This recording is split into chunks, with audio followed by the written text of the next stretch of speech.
십자가 얘기는 너무 익숙해서 뭐 다 아는 얘기 하고 생각해도 막상 이 얘기를 또 이렇게 읽고 타이핑을 하면 이게 맞아 이게 우리가 어떻게 우리 신앙의 핵심이잖아요. 근간이잖아요. 늘 감동이 되는 요소들이 있는 것 같아요. 예수님이 이렇게 돌아가셨구나. 그 십자가 죽음의 의미가 되게 풍부하구나, 다양하구나 하는 생각도 들고.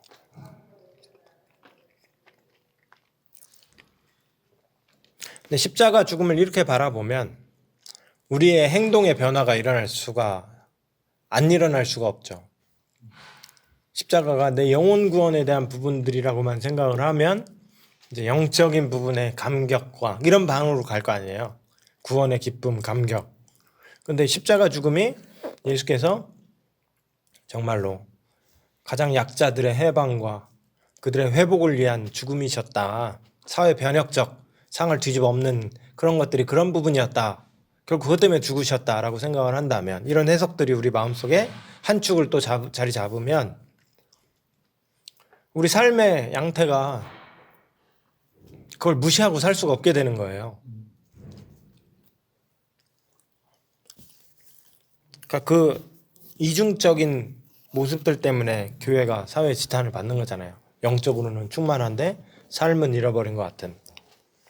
근데 예수님은 도리어 예수 십자가의 의미에는 삶의 회복에 대한 어떤 지향점이 되게 많았다. 가보겠습니다. 목사님 차 한 잔 더 드릴게요. 네, 감사합니다. 좀 빨리 가는데 이거 할 수 있겠는데요 이러다. 근데 5시 안에 다시 잘 해볼게요. 제가 할 수 있는 데까지만 할게요. 너무 막 진도 빼려고 급하게는 안 하겠습니다. 하는 데까지 하는 거지 뭐. 자, 이게 고민이 되는 말씀이죠. 이게 이항재 오늘 세례 받으신 우리 어르신께서 저한테 세례 교육 때 질문했던 부분입니다. 대단하시지 않습니까? 세례를 받는 초신자시잖아요. 근데 예수님이 왜 나의 하나님 어째 나를 버렸냐고 질문하셨냐.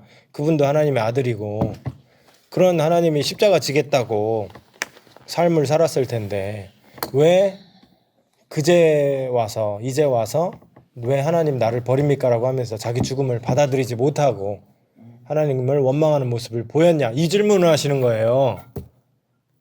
대단하지 않습니까? 초신자. 저는 오늘 그분 때문에 좀 감동받았어요. 누구요? 양복 입으시고 그분이 이항재 분이에요. 네. 그분이 그냥 그분을 딱 보는데 무슨 생각이 딱 들었냐면 울컥했냐면 저분이 한 60여 년 이상을 자기 어떤 신념과 그런 걸 갖고 살았을 텐데 어떻게 하나님이 저분을 저 세례받는 자리까지 인도하셨을까? 이 생각이 갑자기 맞아요. 맞아요. 그 되게 로맨틱한 사연이 있는 거 모르시죠? 개인사를 얘기해서 좀 그렇지만 그분이 이제 재혼하신 거예요. 재혼하셨는데 우리 남정도인데 그렇죠? 그러세요? 네, 갈래. 그분이 젊을 때 학교 다닐 때인가 미혼일 때 어렸을 때 이렇게 좀 마음에 있었던 여자분 그리고 각각 따로 살았어요. 그리고 그분이 사별했다는 걸 알고 이분이 그분을 찾은 거예요. 그래서 결혼하신 거예요. 근데 그 여자분은 미국에서 오셨어. 그래서 자기를 찾는 어렸을 적 친구가 이제 만나자고 해서 했으니까 둘 다 혼자가 됐으니까 그래서 다시 결합해서 사시는 지금 상황인 거예요. 멋있다. 그리고 그분이 이분을 교회로 인도한 거예요. 아내분이. 로맨티스. 되게 대단한 사연이 있어요 그 안에. 그리고 오늘 그분을 딱 봤는데 그냥 저 한 번도 본 적도 없는 사람이잖아요. 그 되게 진중해요. 그분이 불교를 오래 믿은 분이에요. 그런 쪽 불교 관련 산업을 하셨던 분이에요. 뭐 건축이라든지 이런 쪽. 그래서 그쪽으로. 그러니까 그 진중한 태도가 또 기독교를 대하는 태도에도 똑같이 묻어나는 것 같긴 해요. 늘 어떻게 보면 구도자라고 우리가 부르는데 영원이나 내세나 이런 거에 대한 궁금함이 있잖아요. 우리한테 갈증이 있잖아요. 아마 그런 질문들을 갖고 계셨던 분. 그러니까 이런 질문을 그분이 하셨다니까요. 너무 재밌죠? 고민이 됩니다. 우리도 이 고민이 어려워요. 왜 그런가? 왜 예수는 하나님을 향해 자기의 죽음, 유기, 왜 나를 버리십니까? 유기의 절규를 했을까? 여러분, 예수님이 고통 때문이었을까요? 근데 폴리캅 뭐 이런 사람들, 순교자들, 폴리캅은 화형을 당했습니다. 그런가 하면 화형이 제일 아프대요. 화형, 불타 죽는 게 제일 아프대요. 그런가 하면 짐승에게 먹혀 죽는 사람들 로마 경기장에 많이 있었잖아요. 그런데 그 성도들은 자기의 죽음을 하나님을 찬양하면서 받아들였단 말이에요. 최근에도 그 뭐 아프리카나 이런 데서는 선교사들 예. 태워서 죽이잖아요. 그걸 유튜브에도 올린 걸 몇 번 봤거든요. 그러니까 이슬람 쪽 그 나쁜 영상들 태워서. 그런 거. 네. 그런데 그런 사람들도 하나님을 찬양하고 죽어갔는데 예수님은 자기의 죽음 앞에서 왜 나를 버리시나요? 라고 절규를 했다면 이게 좀 뭐지? 이런 생각이 드는 부분인 거예요, 사실. 가만 생각해 보시면. 한 번도 생각 안 해봤어요. 그러면 왜 나를 버리십니까? 라는 질문을 우리가 우리 편에서의 같은 선상에 순교자들과 같은 선상에서 예수님을 놓고 생각할 게 아니라 이 가상칠언 중에 하나인 예수님이 왜 나를 아버지 왜 나를 버리십니까? 라고 했었던 이 표현 안에 무슨 의미가 담겨져 있는 건가를 좀 여러 방면으로 생각해 볼 필요가 있는 겁니다. 이는 구약에서부터 이어지는 야훼의 고난받는 종, 이거는 이사야에 많이 나와요. 한 4군데 이상으로 몇 장에 걸쳐서 고난받는 종, 막 50 몇 장 이런 데 나와요. 53장. 특별히 그는 질고를 지고 우리를 위해서 뭐 그 고난받는 종의 얘기가 나오지 않습니까? 그런 대목들이 여러 번 나오는데 그거는 이사야니까 예수님 오시기 500년 전이에요. 500년 전이면 조선 왕조 기간 동안이에요. 엄청난 기간이란 말입니다. 예수님 이전에 500년 전에 한 선지자가 메시아가 올 건데 그 메시아는 백마를 타고 오는 영광스러운 존재로서 토르의 아버지 오딘과 같이 우주의 지배자로 올 것이 아니라 고난받는 종이 될 것이다. 이거 되게 역설이에요. 메시아를 그렇게 그리는 사람이 없잖아요. 메시아는 삼지창을 들고 영광스럽게 모든 불의를 척결할 것이야. 이 얘기만 할 텐데 고난받는다 우리를 위해서 질고를 지고 찢기게 될 것이다. 이런 얘기를 했단 말입니다. 그러니까 오실 메시아는 야훼의 고난받는 종일 것이다. 구약에 이미 전승되고 있는 그 내용에 충실히 답하는 구절로 볼 수 있다. 그렇기 때문에 고난 중에 있는 예수님의 절규인 거예요. 이 말씀은. 나의 하나님 어찌나요 나를 버리십니까? 고난받는 종인 겁니다. 그리고 이것은 메시아의 길인 거죠. 오래전 500년 전 600년 전에 이미 예언됐던 메시아의 길을 예수님이 지금 걸어가고 있다. 이런 측면에서 해석할 수 있는 말씀 구절이라는 겁니다. 우리는 그를 너무도 손쉽게 영광스러운 존재, 하나님의 아들 로고스, 영광스러운 존재, 신 이렇게 생각해요. 그래서 어떤 면에서 뭐 십자가도 예수님께 그렇게 어렵진 않았지 않았을까? 신인데 뭐 이런 생각도 해볼 수도 있지 않을까요? 그런데 그렇게 생각하면 안 되는 겁니다. 그는 하나님의 아들이시죠. 그게 어떻게 분리가 되고 어떤 측면에서 하나님의 아들이고 인간의 아들인가를 우리가 정확히 구분할 수가 없어요. 우리 잘 모르겠어요. 예수님이 하나님인 동시에 인간이라는 게 어떻게 가능하고 어떤 측면에서 하나님이란 거고 어떤 측면에서 인간이라는 건가를 정확히 구분해서 우리가 알 수가 없습니다. 그렇지만 우리가 두 면을 다 붙잡고 가기로 교회는 결정하고 성경에도 그렇게 써 있다고 믿으며 그렇게 걸어가고 있으니까, 그러니 야훼의 고난받는 종으로서 예수님은 왜 하나님 나를 버리십니까? 이 얘기한 것이다. 그러니까 그런 측면은 철저하게 사람의 아들로서의 입장에서 예수님이 자기의 또 구약의 전통에 이어지는 말씀으로서 구약의 전통에서 고난받는 종이라고 했으니까 고난받는 자기 자신을 표현한 것이 바로 나의 하나님 어찌하여 나를 버리십니까? 라는 그 표현이었다라고 해석을 하는 거죠. 위 말씀은 하나님에 대한 예수님의 실망일까? 예수님이 하나님에 대해서 실망하는 표현이잖아요. 액면 그대로 보자면. 나의 하나님 어찌 나를 버리십니까? 이대로 나를 버리실 겁니까? 하나님에 대한 실망이지 않습니까? 혹은 자기 삶의 실패에 대한 좌절을 말할까요? 하나님 나라 운동을 했는데 결국 자기가 죽어서 끝나는 거니까 자기의 실패에 대한 얘기를 하는 걸까? 우리로서는 잘 알 수는 없지만 그럼에도 예수는 자기의 삶의 길을 바꾸지 않습니다. 예수님이 그랬죠. 베드로가 말고의 길을 잘랐을 때 칼을 집어넣어라. 지금이라도 내가 12군단 더 되는 천사들을 데려올 수 있는데 그렇게 하면 하나님의 일이 어떻게 하면 이루어질 수 있겠느냐. 그러면서 나는 이 잔을 받아들이겠다. 라고 하면서 그 길을 걸어간 거예요. 예수님은. 그러니까 나의 하나님 왜 나를 버리시나요? 라고 예수님이 말했지만 내려올 수도 있었는데 그 말을 하면서 내려오지도 않는단 말입니다. 자기의 삶의 운명을 바꾸지 않는다는 거죠. 고난을 피하지 않고 그것을 향해 적극적으로 나갑니다. 고난은 어쩔 수 없는 운명이 아니라 자신이 예견하면서도 예루살렘 지금 들어가면 죽는다는 거 압니다.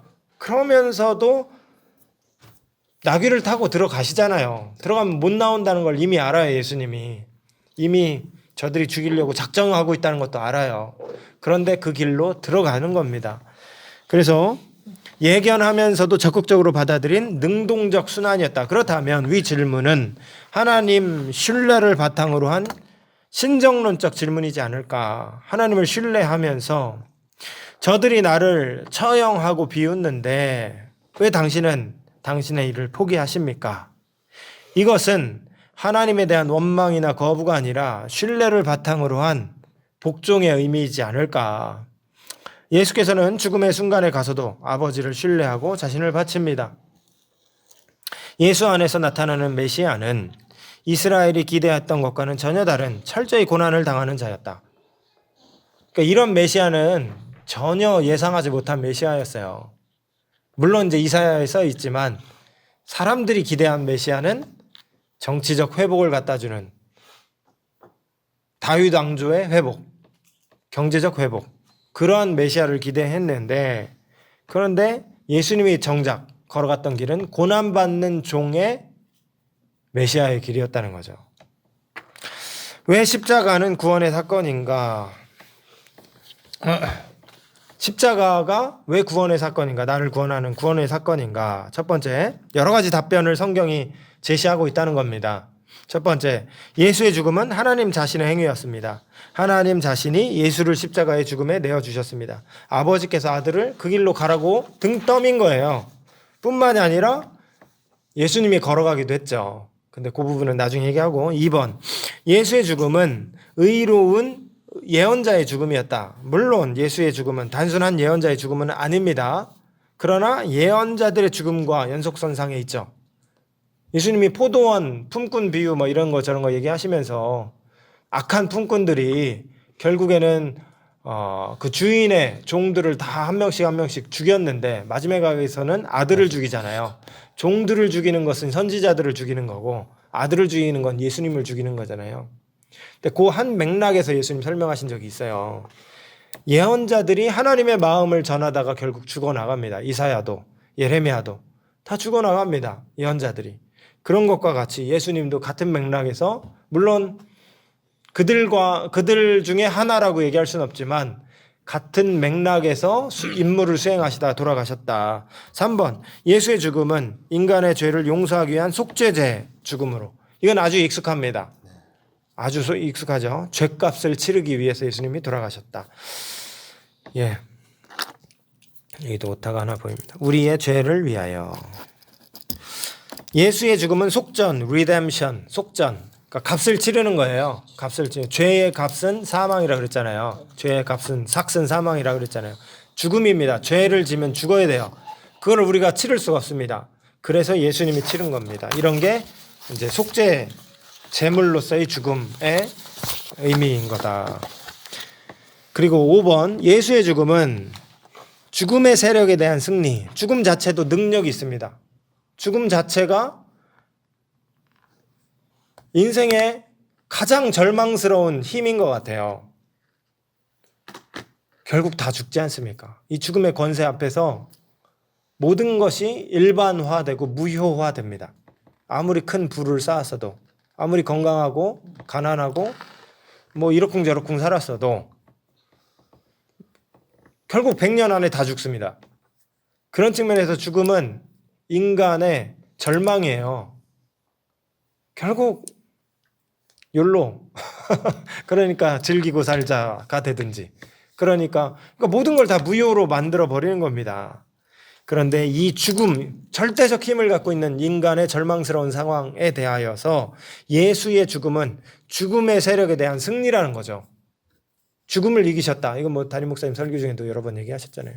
죽음을 죽였다. 이런 표현도 하셨지 않습니까? 그러니까 예수님이 죽으심으로 죽음을 죽인 의미가 되는 이유는 뭐냐면 예수님이 부활했기 때문이에요.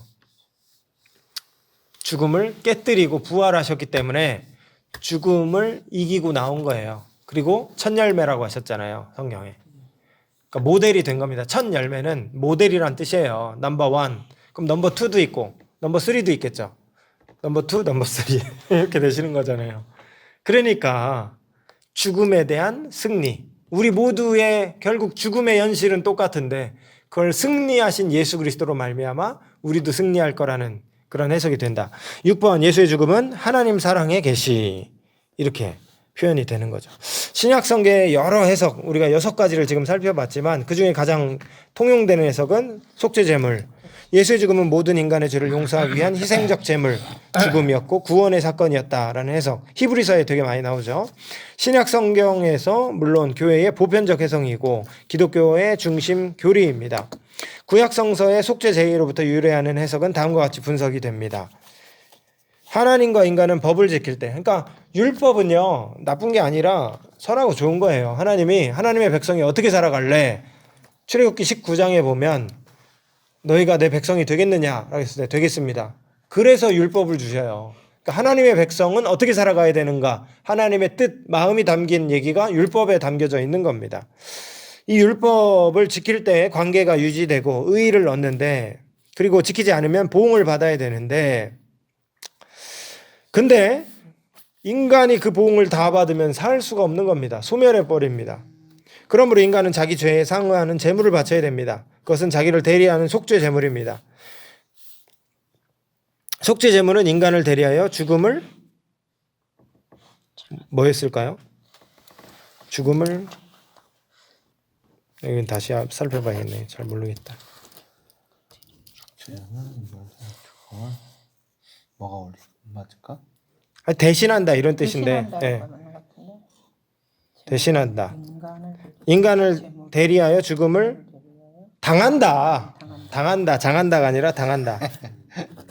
잘한다. 예, 죽음을 당하는 거죠. 속죄 제물이 대신 여러분 제물의 목을 누가 꺾는지 아세요? 제사장이 안 꺾어요. 본인이 꺾어요. 그러니까 한번 양의 목을 꺾어 보실래요? 아니요. 소의 목을 꺾는 게 직접 하는 거예요. 그 얘기는 내가 지금 저지른 죄 때문에 짐승이 대신 죽는다는 걸 처절하게 경험하게 하는 거예요. 닭은 여러 번 꺾어봤는데. 그러세요? 그러니까 그런 의미가 속죄제에 있는 겁니다. 그러나 짐승은 인간의 모든 죄를 소멸시킬 수가 없죠. 이건 히브리서에 있어요. 짐승이 숫소가 능히 인간의 죄를 해결할 수가 없는 겁니다. 그것도 결국 예수님을 예표하는 거였어요. 예수님. 인간의 죄는 너무나 깊고 크기 때문에 짐승의 피가 우리의 죄를 속죄시킬 수가 없다라고 히브리서에 써 있습니다. 그러므로 하나님의 아들이 모든 인류를 대신하여 죽임을 당하는 겁니다. 그러니까 제물들도 사실은 예수님을 가리키고 있는 겁니다. 제물이 우리를 속죄시키는 게 아니라 구약 시대에도 그게 예수님에게 아직 나오지 않았지만 구약 시대에 결국 그것도 예수님을 예표하고 있는 거죠. 결국 그는 속죄 제물이 되신 겁니다. 그래서 자기의 죽음으로 모든 인류의 속전을 치르신 거죠. 화해론 안셀무스 11세기 이제 뭐 사제였겠죠. 안셀무스가 이런 얘기합니다. 하나님은 왜 인간이 되셨나? 커스 데우스 호모. 홈이 아니라 호모일 텐데 이것도 오타가 또 보이네요. 호모라는 책에서 그는 우리의 죄는 이 하나님의 의 혹은 하나님의 영광을 우리의 죄가 하나님의 의 하나님의 영광을 파괴함으로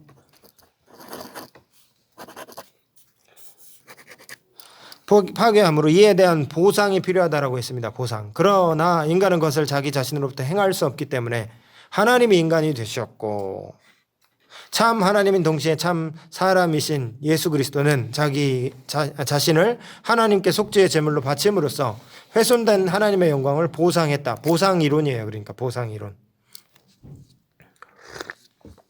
속죄 제물의 보상 이론으로 통해서 우리가 하나님의 의가 회복됐다. 아주 익숙하지 않습니까?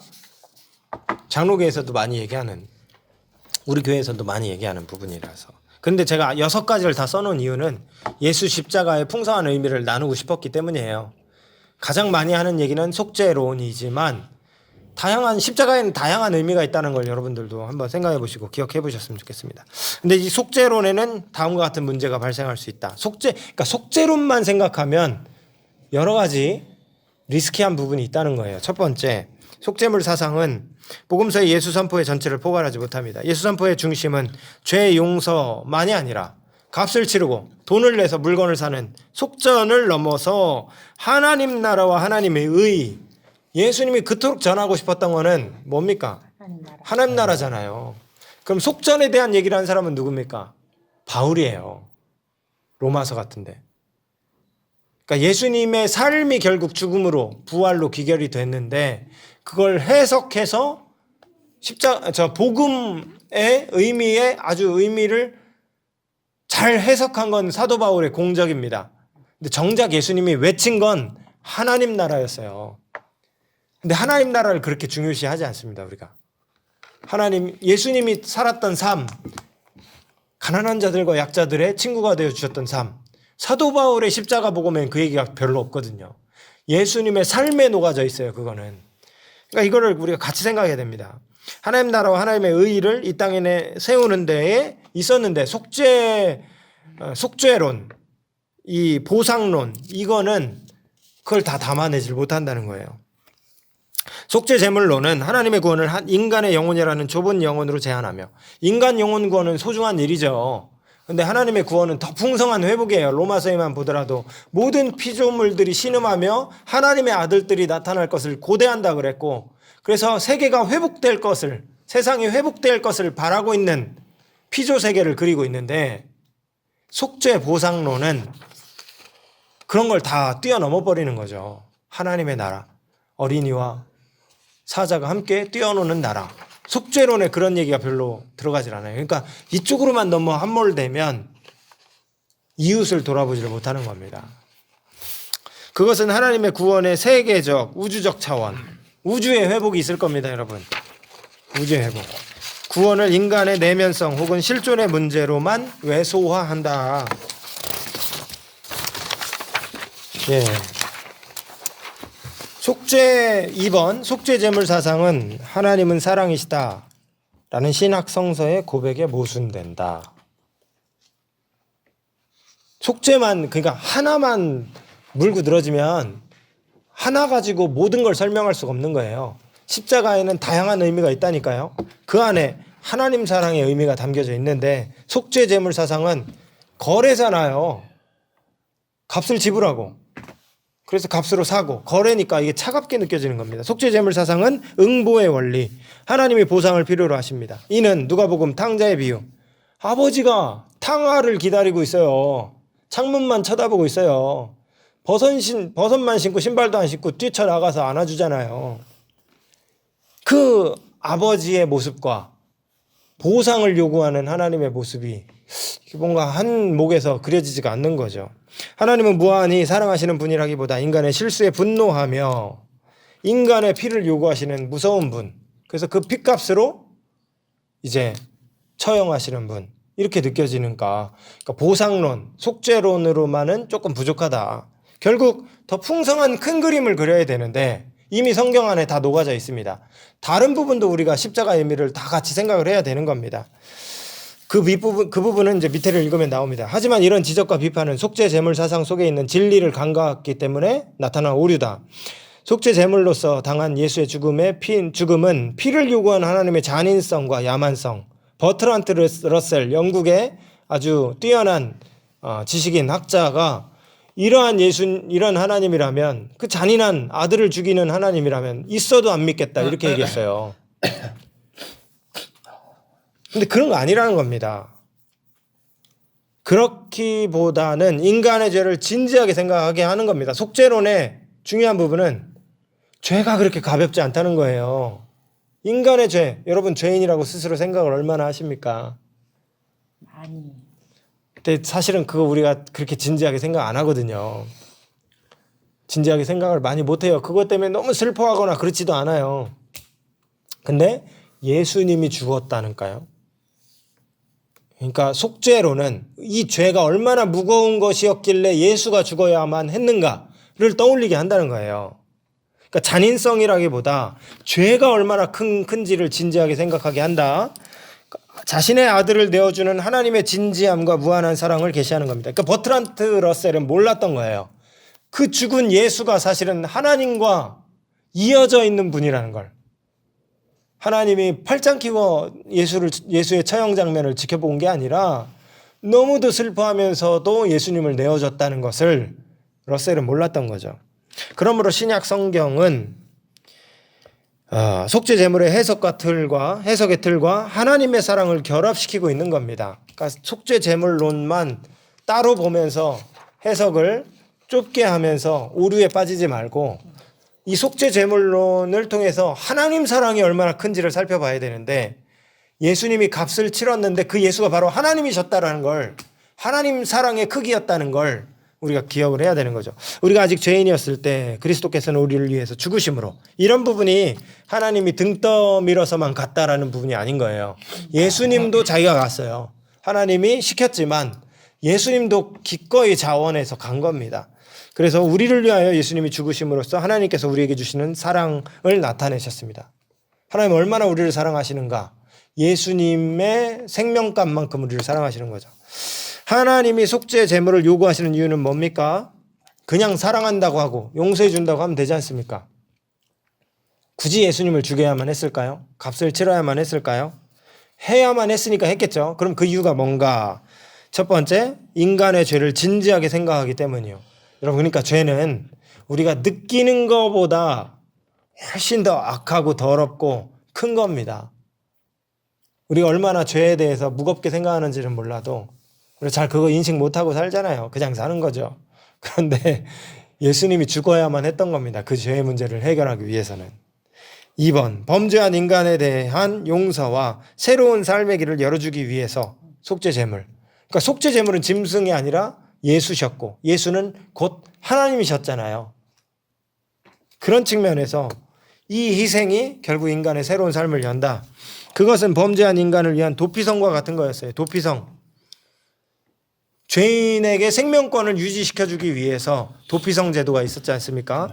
거기로 가면 사는 거예요. 예수로 가면 사는 겁니다. 속죄 제물을 바침으로써 인간은 자신의 죄를 돌아보게 하고 하나님께 용서를 받고 새로운 삶을 시작하게 하는 겁니다. 그러므로 그러니까 도피성으로 가면 피신한 그 사람은 거기서 살 수 있어요. 새로운 삶을 시작하는 겁니다. 그러므로 속죄 제물의 깊은 의도는 벌의 집행이 아니라 값을 치르고 그래서 대가 지불로 뭐 이렇게 거래가 이루어지고 그래서 살고 뭐 이런 죄의 집행이 아니라 용서와 새로운 삶의 시작이다. 그것은 하나님의 분노와 심판의 집행이 아니라, 그러니까 이런 측면이 없지 않아 있지만 거기에만 너무 방점을 두고 무게를 두면 안 된다는 겁니다. 하나님의 무한한 사랑과 은혜의 집행이라는 거죠. 십자가에 풍성한 의미가 있는 겁니다. 이것이 예수 십자가에서 계시가 되었다.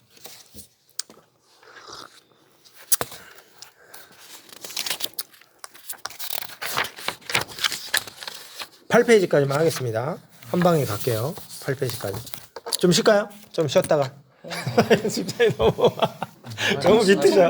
아니 난 괜찮아. 괜찮으세요? 안 괜찮으신 것 같은데. 나 이번에는 안 졸았어. 너무 비트셔서 너무 괴로워하시는 게 보여갖고.